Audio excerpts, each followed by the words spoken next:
with the countless, the estimates go I think from 12 to 30 million illegal immigrants who are here now. What do we do with those illegal immigrants who are here, have not broken any criminal laws in the United States of America? Mr. Esch, what do we do with the illegal immigrants who are here now? You know, I think the first thing we need to do is we need to hold people accountable at the employer level.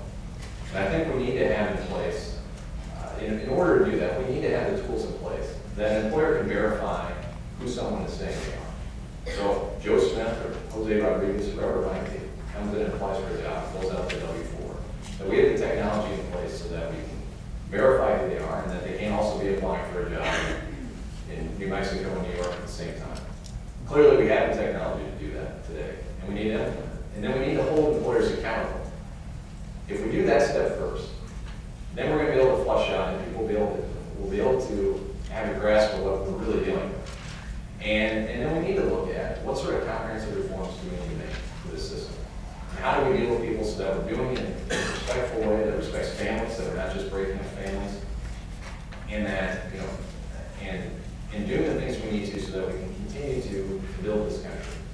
And what's so frustrating about the immigration issue in general is we should be good at this. I mean, we're a country built by immigrants. And yet, we've kind of looked the other way, and all these laws have been in place for a number of years. And we've gotten to the state that we are today. And you know, I think if we start there at the employment level, we can move on to address and figure out exactly how many people we are dealing with. Congressman Terry, 1 minute. Well, I think we need to look at the totality of the situation here. Post 9/11, I think we have a responsibility, a duty to our country to secure it. I think that's a constitutional requirement by Congress to secure our borders, because we have to know who's coming in and out. We need to secure our borders first. Joe, you asked the question of, you know, what criminal laws we're broken. Well, first of all, it is illegal to come over here if you don't have the proper documentation. It is illegal to hire undocumented workers too. So we do need a comprehensive plan, not only to secure the border, but to make sure that we do have a verification system that employers can rely on, so they know when an alien resident comes into their employer, appointment, that they know they're hiring someone that's legally here. We need to develop a reasonable guest worker program where people can come into our country legally. And by doing that, by having legal workers, you don't artificially deflate wages, which protects American workers, and it fits the needs. Then we can go on to a more total reform of our immigration laws. Mr. Esch? Well, first of all, we need to have a good understanding of the laws itself. I mean, these are not criminal laws that are being broken. These are civil laws that are being broken. These people aren't criminals. I mean, they're not. They may have broken our laws, but they're not criminals. I mean, for the most part, 80% of people coming here, 90% of people are coming here, came for the same reasons that my ancestors came to this country, looking for work, looking for opportunity. But we've allowed our system to break down, and we haven't enforced the laws that we have in place. And so that there's been exploitation of many of these folks. And it does cause a lot of other problems for everyone else here. And so we have to hold people, employers accountable to face this problem. And of course we need to secure our borders also in that process. But it's got to start first with employers, because that's the reason why people are coming here. Congressman, if I could ask, what are your thoughts about starting with the employers? It has to start with the borders, and here's why. I asked about the employers. Oh, the employers. I thought you said borders. There's no doubt that we need to enforce the laws on employers, and I don't think it's either or.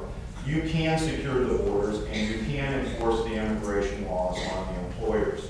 At the same time, we should be working to develop an ID verification program that's reliable. So it's not either or at a particular time. Many of these can be done at the same time. What the American people want, though, is they want to see their government securing the borders before you move to an argument about making 12 million people new residents or legal residents or citizens overnight. People really thought that the government was putting the cart before the horse, and that's why the comprehensive bill was so passionately disliked and defeated. Gentlemen, last December, it's been almost a year, man shot and killed 8 innocent people and then himself at the Von department store in Omaha. He was armed with an assault weapon. Should the federal government ban assault weapons? Not handguns, not rifles, long rifles. Should the federal government ban assault weapons?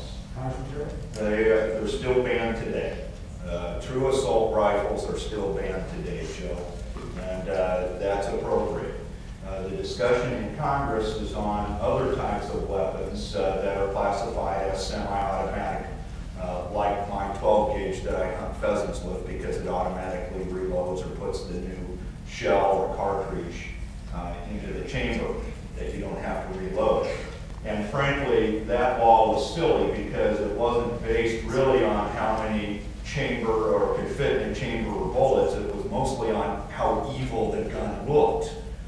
So that was appropriate to do away with. And the things that we can do to make sure that guns don't get into the hands of people that shouldn't have them, criminals, for example, a new federal program that I supported and voted for, could make it a federal crime for a felon to be in possession of a gun. And our federal prosecutors have used that very well to help break up some of the gangs and put vicious criminals behind bars when they're caught with a gun. That's a new federal law. What a lot of people don't realize, too, is that it's illegal, period, to sell a handgun to a minor.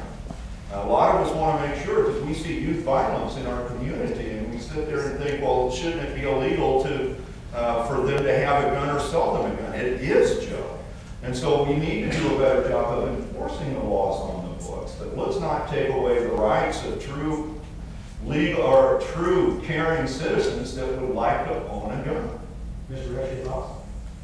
Well, I support the Second Amendment, and I think people have the right to own firearms and handguns to defend themselves, to go hunt, I mean, all those things that have been the basis of the Second Amendment.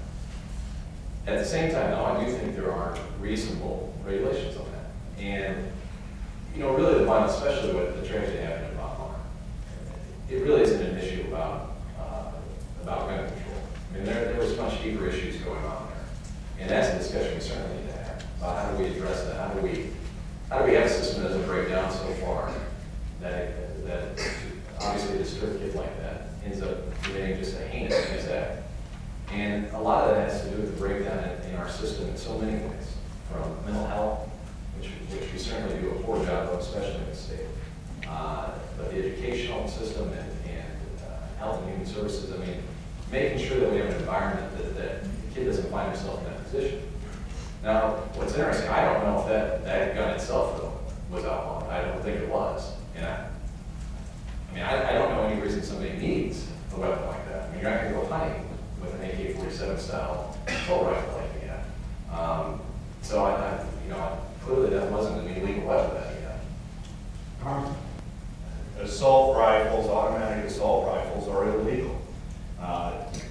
I don't know what type of weapon that was, Jim, but if it was illegal, it's illegal. If it was not an assault rifle, but one of those that's a semi-automatic that looks evil, that's a different story. But I agree that this isn't really a gun control issue at Von Malin. It's about health care. And one of the things that disturbed me too was when I learned from some of the newspaper articles that he learned how to position himself and get the right angles from the video games he played. Let me talk about healthcare for a second.